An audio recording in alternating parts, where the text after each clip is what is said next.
Zach's Screen of the Week, an overview of a timely stock screening strategy aimed at helping you produce more profitable investing results. PEG ratio versus PE. We're going to find out all about it with Kevin Matras, our top stock screener here at Zacks.com. What's he going to say? What's he going to say? That's right. You know, it almost sounds like the smackdown of valuations.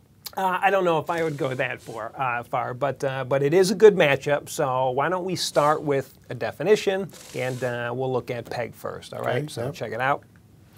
A PEG ratio is simply the PE ratio divided by the growth rate. So a value of 1 or less is considered good or at par or undervalued, while a value of greater than 1 in general is not as good or is looked at as being overvalued. And many believe that this ratio tells a more complete story than just the PE. So check out these examples.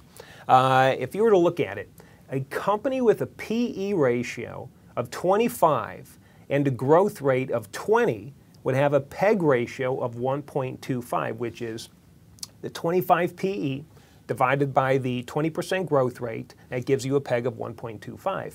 But a company with a PE ratio of 40 and a growth rate of 50 would have a PEG ratio of 0.8. So that item seems to go just beyond the PE ratio, is that right? Yeah, it does, you know, because traditionally an investor would look at the company with the lower PE ratio and deem that to be the better bargain. But when you look at it closer, you can see that the growth rate isn't large enough to really support that PE. So if you were to look at those examples that we just went through, the company with the PE ratio of 40, even though the PE is higher, that actually is the better bargain because it is trading at a discount to its growth rate. So that one with the higher PE actually has the lower PEG. That is trading at a discount to its growth. And on this metric, that would be considered the better value. So the takeaway with the PEG ratio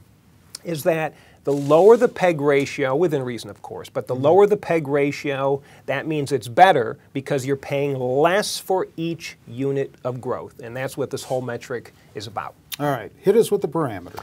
Yeah, sure. The screen starts off by using a tried and true item, which is the Zacks rank. We are only looking at Zacks number ones, which means strong buys. Then we're also including the average broker rating. We want it to be less than or equals to 2.5. That means the brokers who are covering these stocks have to be on board, so we're looking at companies in the better part of a strong buy or buy rating. Next, we want the projected one-year growth rate to be greater than or equals to 20%. So again, we're looking at strong performers, right?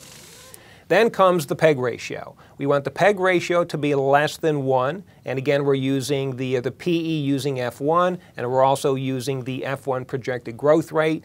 The PEG ratio of less than 1, that is a classic metric. That is a classic breakpoint, so that is what we are incorporating with the screen. Although, let me just add, some people may want to actually look at the PEG ratio and they may want to compare it to the median for its industry. That is also a fine way to use it, but for right now we're just using this classic setup. All right. And I'm applying all of these things to companies with a current price of over 5. That's just a personal preference. And average volume of 100,000 shares, you want to make sure you can get it in and out easily. Bazillion stocks came through the screen? A bazillion stocks redefined as 30.